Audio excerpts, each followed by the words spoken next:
Iran ഖത്തറിലേക്ക് missile അയച്ചു.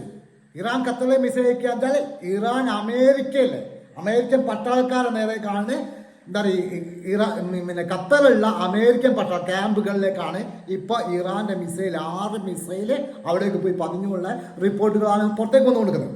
കണ്ടറിയോ മനസ്സിലാക്കാൻ കണ്ടറിയോ അറബിക് രാജ്യങ്ങളിലെ ഏറ്റവും 3-ാം സ്ഥാനത്തേക്ക് അമേരിക്കൻ പട്ടാളക്കാരും അതുപോലെ സാങ്കേതിക വിദ്യകളും പട്ടാളക്കാരും ഒരുപാടുള്ള സ്ഥലമാണ് ഈ ഖത്തർ എന്ന് പറയുന്നത് അമേരിക്കൻ്റെ.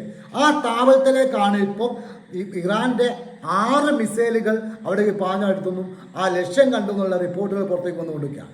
കണ്ടറിയോ കഴിഞ്ഞ ദിവസം മനസ്സിലാക്കാൻ കാന്തറിയോ അമേരിക്ക ഇറാൻ ആക്രമിച്ച സമയത്ത് ഇറാൻ വ്യക്തമാക്കി പറഞ്ഞിട്ടുണ്ട് കാന്തറിയോ ഞങ്ങൾ തിരിച്ചാക്രമിക്കും, അത് ഏത് രൂപത്തിലാണ് നിങ്ങൾ കൺട്രോൾ എന്നുള്ള രൂപത്തിലേക്ക് കാര്യങ്ങൾ മുമ്പോട്ട് പോയിരുന്നു.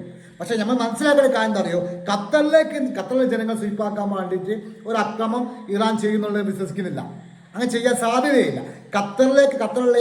ഖത്തറിലുള്ള അമേരിക്കൻ പട്ടാളക്കാർക്കാണ് ഒരു അക്രമം നടന്നുള്ള റിപ്പോർട്ടുകൾ പുറത്തേക്ക് വന്നുകൊണ്ടിരിക്കുന്നത്. ഇനി എന്തൊക്കെ സംഭവിക്കും, ഏതൊക്കെ രാജ്യത്തിൽ ഏതൊക്കെ അറബ് രാജ്യങ്ങളിലേക്ക് മിസൈൽ പോകും, അവിടെയുള്ള അമേരിക്കൻ പട്ടാളക്കാർ എവിടെയൊക്കെ ഉണ്ട് അവിടേക്കൊക്കെ മിസൈൽ പോകാൻ സാധ്യതയുണ്ട്.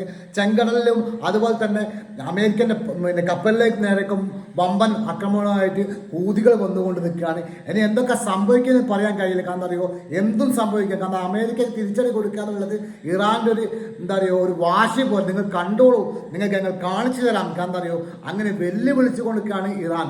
കാരണം അറിയോ തിരിച്ചടിക്കുന്ന കാര്യത്തിൽ 100% ഉറപ്പായിരുന്നു.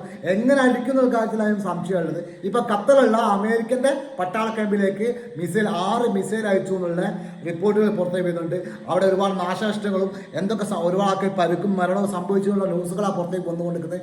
വിശദമായിട്ട് വിവരങ്ങൾ കിട്ടണമെങ്കിൽ കുറച്ചും സമയം കഴിയണം, എന്നാൽ മാത്രമേ കറക്റ്റായ വിവരങ്ങൾ കിട്ടൂ.